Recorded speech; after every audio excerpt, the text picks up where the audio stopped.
Thank you all for joining us again here at Pursuit of Purpose for another live episode of What Are We Doing? I'm Robert Martin, and as you can see today, we're in a blizzard in Southeast Texas, which is very, very unusual. So we're all making do with what we've got. As I said, I'm Robert Martin, and I've got a couple of guys with me. I'm going to let them introduce themselves. Go ahead. Yeah, I'm Chuck Olaf, Pursuit of Purpose. I'm Igor Gustakov, I'm a Lumberton ISD, one of the administrators central office. Well, that third guy that introduced himself, he has a pretty cool nickname, way cooler than any of us. He could actually be a rapper with that nickname. He goes by Dr. G. And That's right. he's been a guest on our program before. He's got an amazing story. Any of you guys that are watching this show live, I would highly encourage you to check out our podcast channels on YouTube and various places. Go check those out and get to know his story. He's an amazing man, very intelligent. He's accomplished a lot of things in his life, and we're sure glad to have him in the little Southeast Texas town of Lumberton, Texas. I'm glad to be here. Yes, thank you for joining us on this show today. Our topic of discussion, which we'd love for any of you out there in the viewing audience to chime in on, our topic of discussion is the addiction to distraction. And this is in our opinion, it's a global pandemic. It's something that we have actually created a chemical dependency around. And Dr. G has a special take on it because he works in the field of education. He deals with all these young minds while they're trying to attempt to mold them and help turn them into adults. Is that right, Dr. G? That is correct, yes. We definitely have seen in the field of education a shift in student attention spans and a shift in student behaviors that have been impacted by this addiction to distraction. We, as you know, many districts have considered, and this a couple of years ago, Lumberton Middle School, and last year, Lumberton High School implemented, and that was some parents, it is pretty controversial. We banned cell phones from our schools during the class time or during transitions. And just because we were running into the issue of students not paying attention to what's going on in class, because the technology is designed in a way that it draws you in, it asks for your attention, and it is not just the kids. Kids are just less. They don't. Their minds are not as trained, so they're more susceptible to it. But as adults, think about it. If you have this message on your phone, it's buzzed, even if it's turned upside down on your desk, you're going to have to check it. Or if it comes through your watch, you're going to have to look at it. And as adults, we may be able to regulate it better, but as kids, it is very difficult and very tempting. And then if you don't get the message that you want, then you're not thinking about the class, you're thinking about how to respond or, what to do based on the content of that message. So definitely, in the field of education, it has been a huge topic of discussion because you have to balance out. You have to balance out the benefits of technology. That's why we have the technology, right? We stay connected faster. We have a huge educational benefits from technology as far as accessing tools online that otherwise would not be available for our kids for the learning purposes. Virtual labs, being able to use even artificial intelligence now. There are a lot of benefits that can really propel our quality of our instruction and quality of our learning. But with that, it comes also challenge of what are the side effects of those benefits. And those side effects are almost detrimental to learning as much as the benefits of technology are. So again, this is a relatively new field, I think, as far as what education has to navigate between curriculum being online and having given students access to those resources and making sure they're not getting distracted. So it's definitely very tricky. And our educators, especially in our district, are very good at navigating it and working with students and parents to make sure that They do have access to their devices when needed, but also we want to make sure that they do high quality, how they receive high quality learning in our classrooms. So what would have been a like a number one complaint? Like, how could a parent justify that their kid had to have their phone? Like that it was a requirement for them. I'm sure you got people that told you, "Oh, Yes. my kid needs their phone. It's a requirement." Well, some of it is uh, legitimate. A lot of it is legitimate. So, for example, those students that don't drive, they rely on the parent taxi, right?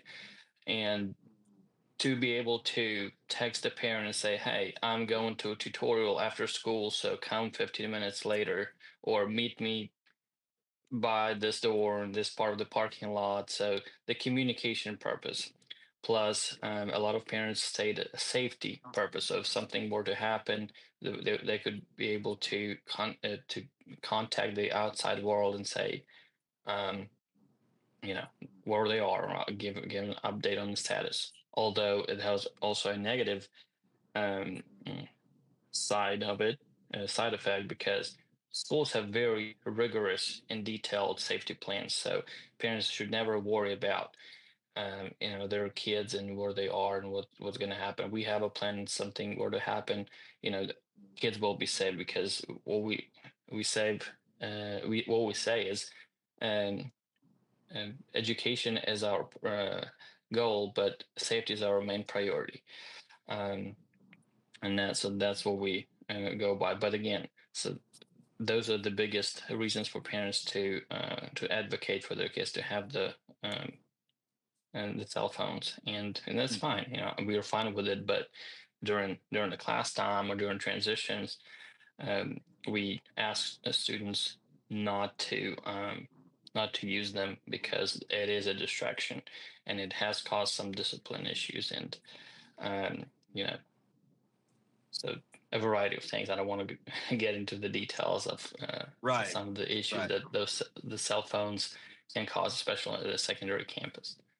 It sounds as though that as a district, and I'm sure your district, even comparative to other districts, as has at least at some point been responsive and I hope and been reactive, but getting more proactive in as you go into each year. I know you have handbooks and rules and things that Yes. both the parents and the student and the district all agree to. So seems like that's just an ongoing conversation. How can we do this better? Yes, absolutely. And we, of course, did it as a response to teachers. Teachers have been asking us to do something with cell phones, and some teachers, teachers have freedom in their classrooms to implement whatever no cell phone policy or cell phone policy, whatnot, as of in the past. But what it did, it was, well, some teachers were stricter, and they were like, "With no cell phone in my classroom." Well, another teacher will say, "Well, I'm okay with cell phones as long as it's whatever flipped on the upside down on your desk." So that created inconsistency and caused some discipline issues. So now having overall expectation, no cell phones visible or inside, neither on the desk nor in the pocket, and it has been it has been reported to us that it has been very beneficial Mhm. for the classroom environment, for the educational uh, process overall in the Mhm. classrooms. How long have you been in the education field, Dr. G? Overall, including my Ukrainian experience, about 20, or a little bit over 20 years. Okay. So this question I have, you could have a good historical reference with your time in the field. I'm curious about how this addiction to distraction and this technology with instant gratification has created a new type of disciplinary issue with trends of online um, challenges or activities where there's these like TikTok or Instagram Reels, where they issue a challenge to go do this thing, like, I don't know, do something in the bathroom that's destructive. It's like a whole new thing. And so that's another level of distraction. These kids are thinking about, oh, there's a new challenge and I can get attention and I can feel more popular this way. How has that affected or impacted your job? It's not just about in the classroom. This is an overall behavioral change. Would you agree with that? Yes. So we are all social beings, right? Yes. And one of the benefits, or uh, one of the things that attract students or any adults to cell phones, to social media, is the access to the broad community, to all your friends. So it used to be that when you go to school, you interact, socialize with your peers, and when you go home, you are disconnected. Mhm. So now you are never disconnected That's right. unless your parent takes the phone from you. You're always in that fight or flight mode. You're always in trying to impress somebody, because we all Yeah. try to be better than the leader of the pack, better than our friends, and show off things, or we can do this, or we have this. So that has greatly contributed to the mental health crisis. And it has been a discussion for a very long time now. Well, very long time, a couple of years, especially in the last couple of years. We've been talking about student mental health and how access to social media has impacted students' mental health, and how they're not able to focus even at home, because it doesn't go away when you leave school. And it goes from, uh, a lot of discussion about bullying. Bullying would happen only in social settings. You go home, you're safe. Now you're never safe. That's why several years ago, David's Law was introduced. So schools could do something in order to address the bullying, or sometimes not bullying, it's just teasing or whatnot, issues that happen outside the school. But then when they come back to school the next day, it's affected their ability to focus, because now they're thinking about how to get back with at somebody that hurt him one way or another via social media. So again, very uh, an issue that is very difficult to navigate, and has some gray areas that educators are challenged with. Uh, Likewise, I got my start in education, teaching, coaching. Eventually, uh, when I finished graduate school, I drifted into mental health, but I always kept a connection with different school districts, because there's a lot of emotional needs. So it was a privilege to get to go back on campus and counsel. And now we're going back, like yourself, 20 plus years, and there would be all kinds of, I guess, venues that kids would use to, in a sense, mess with each other. Hmm.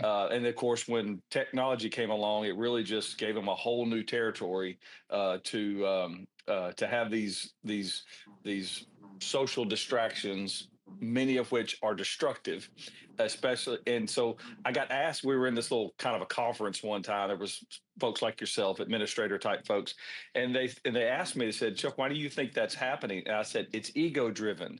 And they go, "Ego?" I said, "Don't think of it like arrogance, like my team's better than your team. It feeds my ego. It makes me feel like I'm somebody if I have power and influence over somebody else. Unfortunately, they're going to go negative because that's the easiest thing to do. It's more difficult to be a promoter. It's easier to be a destroyer." And I remember the administrator was looking at me. I go, "Sir, do you bowl?" He goes, "Yeah." I go, "Why do you think bowling's a popular sport? We love tearing stuff up. And if we can't tear things up or burn it, we're gonna hurt somebody else." He's like, "Oh, okay." I said, so, and this was kind of before the cell phones, but they were just kind of really coming into play. And so I'm listening to your reports, and I appreciate that, because that's all I really still hear, is that it makes me feel or gives me this satiated feeling in my ego. Somebody texted me, somebody reached out to me, somebody wants a response from me, and now I have identity, which unfortunately the identity should come through our own personal promotion. Set a goal, achieve a goal, make it a grade. And I think that compartmentalizing between your social time, like you mentioned, there's a school time, there's a family time, and then there's a social time. And how we recapture that, I don't perfectly know, but seems like that's a goal for the adults to promote, and you guys are doing, your best to promote that as well. Yes, well, as they say in Hollywood, there's no such thing as bad publicity, right? So it's almost the same with the kids. They will do, and you asked Robbie about tearing up bathrooms or whatnot, or other challenges. You know, they are ready to get disciplinary consequences in order to get those clicks, those That's right. shares, and Mm. become that popular kid that challenged the norms of society or school rules. So, what do you think about, in relation to that, both good and bad? How do you see this relating to their development into productive adults? Are there positive aspects to this? And I mean, we definitely see some negatives, but speak to that a little bit, Dr. G, if you would, about what you've seen developmentally change wise since the advent of all this distracting technology. Well, I don't know if I'm an expert really to talk about that, but there's a lot of research about social media and cell phones and our brains, right? So inside our minds, distraction is rewiring our neural pathways. That's And right. then again, if you dig deeper and learn about dopamine, so the dopamine-driven rewards like scrolling, getting that click, getting that like, you know, receiving that notification, gives you that you talked about early, that instant gratification condition, and it's a burst of pleasure. So, and the burst of dopamine in your brain, and that you just feel good about it.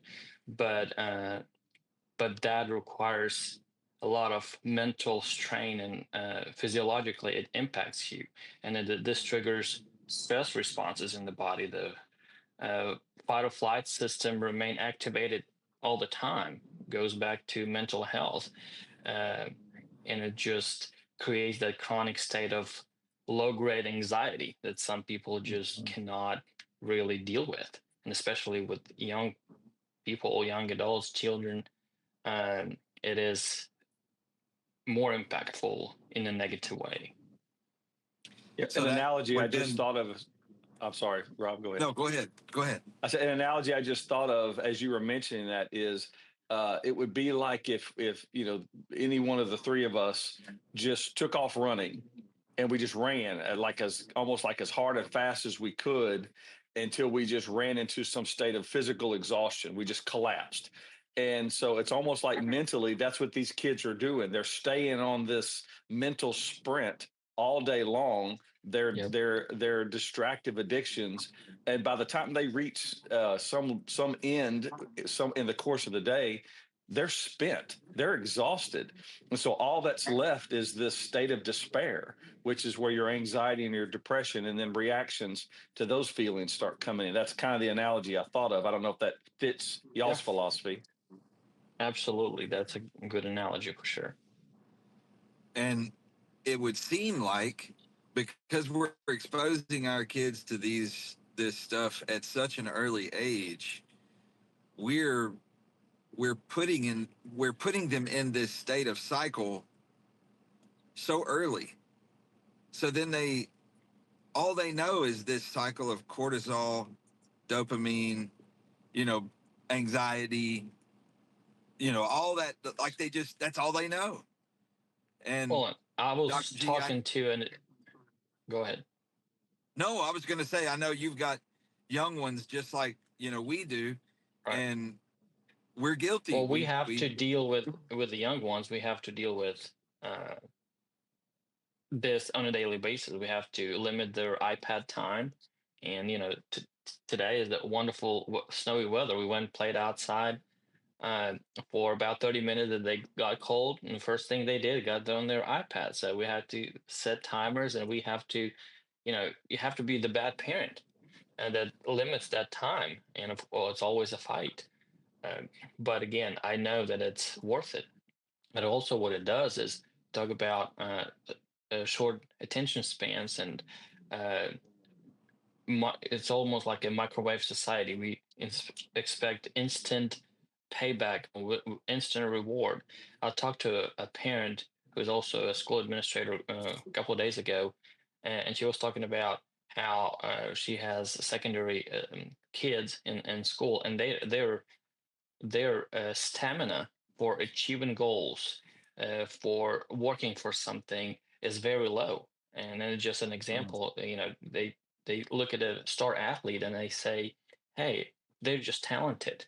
But we know, you guys know, and I'm sure most of our viewers know that talent is only 1% of success. The rest of it is hard work, sweat and blood, and you work for it. And I'm in no way talented more than anybody else who's watching us right now, but I am where I am because I, I put in work over the years, and it compounded. And that's something that our children, when they watch a 30-minute TikTok video, and they think that the renovation of the house or whatever took 30 seconds or 2 minutes. But Right. no, it took weeks, if not months, and took probably more than one person. We can see on the screen only one person. And going back to you talking about how bad is it, how bad this pandemic is. Well, think about Saturday night. We had panic in the nation because TikTok was banned and it went black. And then Mhm. they could barely survive the night without TikTok, and finally popped back up on Sunday. So you can see that just an example how uh, both children and adults are so dependent on that instant gratification and just the immediate uh, the burst of dopamine and feeling good and moving on and just thinking that's how life works. Another impact that I've noticed, and I'm sure both of you guys can attest to this, uh, is that the generations now that are entering the workforce are the first generations that have been they've only known life with social media. And Yes, these generations now, their average time of employment at any job is 2 years or less. Mhm. What does that say about what we're doing? It has to be related. Wouldn't you agree? absolutely. Yes. Again, we are used to uh, when kids graduate college now, they expect a 6-digit uh, or 7-digit job. They all want to be YouTubers and influencers, and from the get go, they don't want an entry level job. They want a high paying job so they could afford all those things. And even then, they max out their credit cards, and we have a credit card crisis, which is another pandemic I think you all need to raise awareness about.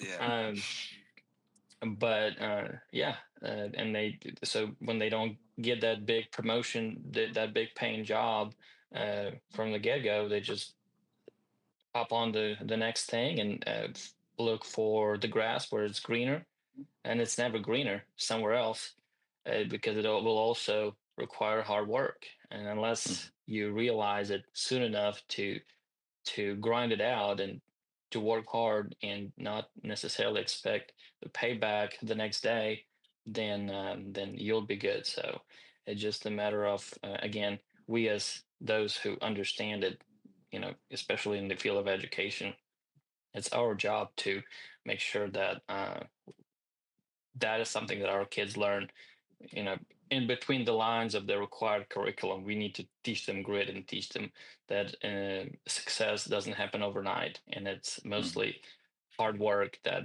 they need to put in before they see the success that they all strive for. That's right. That's right. Even This these. this Yeah, go ahead. this nature of cultivation rather than gratification, and like I know, Rob has a a farm, and he's able to do some things, and his kids are able to see animals come into their farm and grow, and then eventually something comes from that. That's just one example. When I was a young guy, my dad loved to garden, and I could just tell by the way he asked me, "Hey, I'm going to need your help Saturday." I knew exactly what he was talking about. I hated it, but because we're out there and I got a shovel and a hoe and he's tilling, and I hated it because I wanted to be doing my distraction. I want to go front yard and play basketball or whatever. But over time, when that thing started producing, it did start making sense. But by the time I got to my teenage years, I didn't mind it so much because I knew what it was. When I was little, I wanted to go play, and but I'm thankful that he taught me cultivation, if you will. Absolutely. So, Dr. G, what advice would you have for, like let's say, man, there's so many levels to this, but from your perspective, working in the field of education, what advice would you have, or what kind of input would you have to parents to help them understand the difficulty that you guys deal with? I mean, you're in administration. You've got a wife who's a teacher. I have a wife who's a teacher. We get to hear all the different angles. Do you have any advice for people who are trying to raise kids in this environment?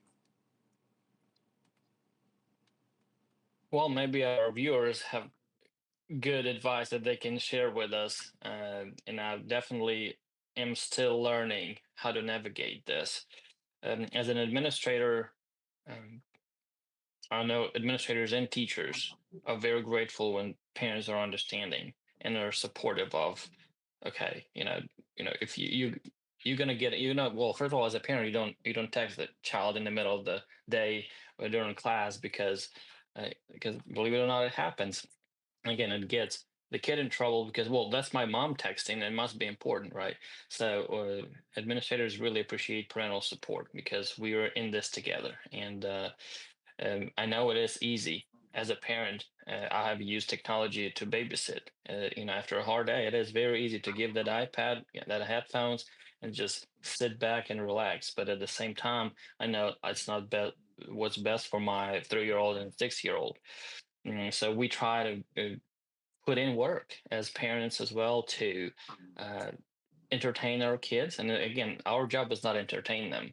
It is good to be bored, right? Research says that your creativity and your IQ goes up if you when you are bored and you find something to do. With modern technology, we don't our kids or we don't get an opportunity to get bored, right? So have them make sure that your kids get bored. Uh, you don't have to entertain them all the time. You don't have to take them to 3 different practices a day or Chuck E. Cheese and urban air every waking moment of the day. Although it's hard because they will say, "I'm bored. I want to do something." So that's something again. That's I know logically that what needs to happen, but at the same time, it's a daily struggle as a parent to balance that. Okay, I do want to play the video game. I do want to watch these videos, uh, but at the same time, we know that it has to be limited, and that limiting aspect is what's hard on a good parent. You brought up an amazing point, and that was an aspect that I didn't even think of, and I really appreciate that you did that. Let them be bored. Let them tap into their own creativity. We as parents so oftentimes feel compelled that we have to keep them busy, keep them distracted, keep them entertained, like it's our job, right? Have you ever felt like that as a parent?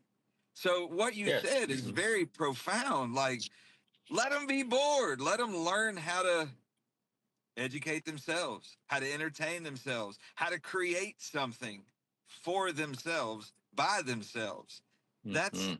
that's so simple and so profound. Thank you for that. That's Ye- amazing. Yeah, I appreciate that because, and to Rob's point, that's about the only way that's going to happen. That cannot happen if they're being fed something.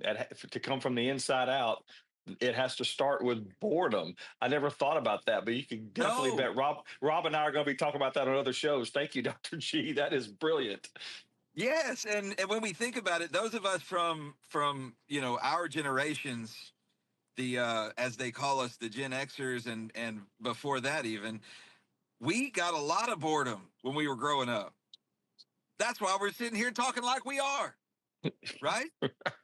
Absolutely. Yes. Like, so, man, thank you so much for your contribution today. Dr. G, is there anything that you'd like to throw out to the audience before we close the show? I just want to say, those in the Southeast Texas, stay warm, stay off the roads, and we hopefully you get to make a snowman and snow angels and enjoy this beautiful weather that we don't get very often, and to stay off of your devices as much as possible. Yes, yes. And for those of you out there in our viewing audience or listening audience, we'd love to hear feedback from you. We'd love to hear suggestions from you. We always appreciate that. And I'll tell you what, I would love it if you guys would go out, make your snowmen, take family pictures around the snowmen, make snow angels, take pictures of that, post it on the Pursuit of Purpose page. We'd love to hear, we'd love to see it. We'd love to hear stories about what all y'all did in this crazy blizzard that we've got here in Southeast Texas. Chuck, have you got anything to add? No, thank you, Dr. G. Outstanding wisdom. It's always a pleasure. And go create, people. Go take your boredom outside into the snow. But Go thank get you those for fingers tuning. cold. Yes, yes. No, thank you, everybody. I do appreciate y'all tuning in, and it warms our heart on a cold day. Thank Yep. you all. Thank you, everybody, for allowing us to become a part of the pursuit of your purpose. Tune in next Tuesday at 10 o'clock, and we'll have another episode of What Are We Doing? And we will have a third installment of the Addiction to Distraction series. Thank you, guys. Y'all have a great day.